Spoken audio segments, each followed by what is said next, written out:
प्रेक्षकांनो, लग्नानंतर होईलच प्रेम या मालिकेमध्ये आता काव्य आणि पार्थ म्हणजेच काव्यार्थ पुन्हा एकत्र आलेले आहे। आता या दोघांचा प्रेमाचा संसार पुन्हा सुरू झालेला आहे, पण जीवा आणि नंदिनीची गाडी अजून धक्केच खात आहे। तर सगळ्या प्रेक्षकांचं लक्ष जीवानंदिनीकडेच आहे। हे दोघे कधी एकत्र येतात यातच उत्सुकता आहे।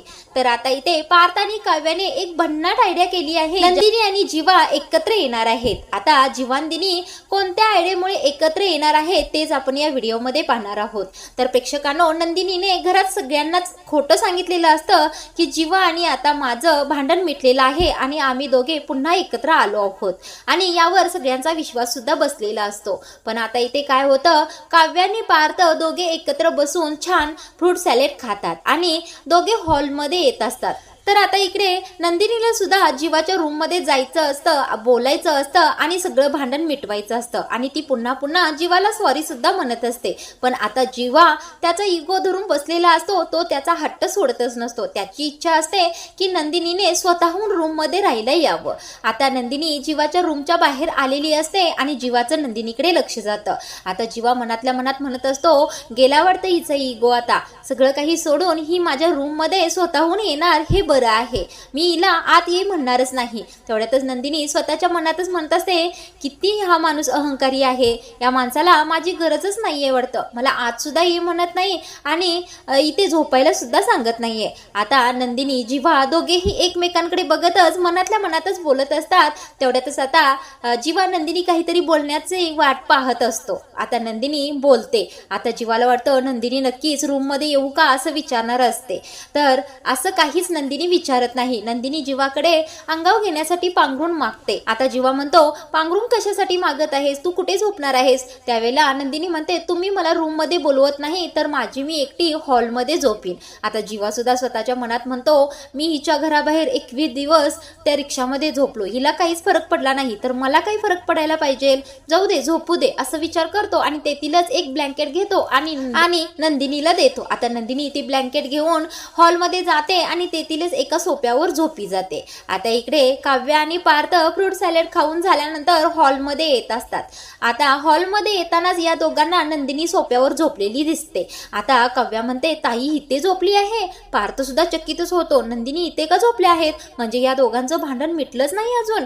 काव्य म्हणते, थांबा मी एक आयडिया करते, त्यामुळे आपल्याला लगेच कळेल की या दोघांचं भांडण मिटलं आहे की नाही। आता काव्य पटकन नंदिनीला फोन लावते। नंदिनी सुद्धा झोपेतून लगेच गडबडत उठते आणि फोन उचलते। काव्याचा फोन असतो म्हटल्यानंतर, अगं काव्या बोल ना। त्याला काव्या म्हणते, ताई तुला डिस्टर्ब केलं का? तर नंदिनी आता नाही नाही म्हणत असते, कारण आता नंदिनी काव्याला जीवा आणि नंदिनी एकत्र झोपले आहेत हे दाखवण्यासाठी नंदिनी उगाचच म्हणत असते, अहो किती चुळबुळ करताय, शांत झोपा जरा। आता काव्या म्हणते, ताई जीवा आहे का शेजारी, तुम्हा दोघांना मी डिस्टर्ब केलं का? त्यावेळेला नंदिनी म्हणते, अगं नाही तसं काय नाही, तसं ते काही सुद्धा म्हणत नाहीत आणि डिस्टर्ब तर अजिबात केलं नाहीस, बोल ना तुझं काही काम होतं का माझ्याकडे? त्यावेळेला काव्या म्हणते, ताई तू खरंच जीवाच्या रूम मध्ये झोपली आहेस का? त्यावेळेला नंदिनी म्हणते, अगं हो काव्या, मी कशाला खोटं बोलेन? त्यावेळेला आता काव्या म्हणते, तू खोटं बोलत आहेस की खरं बोलत आहे हे मी माझ्या स्वतःच्या डोळ्यानेच पाहत आहे, मागे वळून बघ ताई। त्यावेळेला आता नंदिनी मागे वळून पाहते तर पार्थ आणि काव्या तेथे हॉलमध्येच आलेले असतात। आता मात्र नंदिनी फोन कट करते आणि चांगलीच चाच पडते। काव्या आणि पार्थ नंदिनी जवळ येतात आणि म्हणतात, तुमच्या दोघांचं भांडण अजून मिटलंच नाही का? त्यावेळेला नंदिनी म्हणते, काय करणार, ते स्वतःहून मला रूम मध्ये बोलवतच नाहीयेत आणि माझ्याशी नीट बोलत सुद्धा नाहीयेत। मी किती वेळा त्यांना माफी मागितली, त्यांना सॉरी म्हटलं आणि मला त्यांच्या रूम मध्ये जायचं होतं, त्यांच्याशी गप्पा मारायच्या होत्या, म्हणून तर मी इथे थांबली आहे ना। आता पार्थ म्हणतो, हा जीवा खूपच हट्टी झाला आहे, तुमचं ऐकत नाही ना, तर आता त्याला चांगलंच बघतो। आता इकडे नंदिनीला, थांबा 1 मिनिट आम्ही आलोच असं म्हणतो आणि काव्याला रूम मध्ये घेऊन जातो आणि हे दोघे जण एक भन्नाट आयडिया करतात।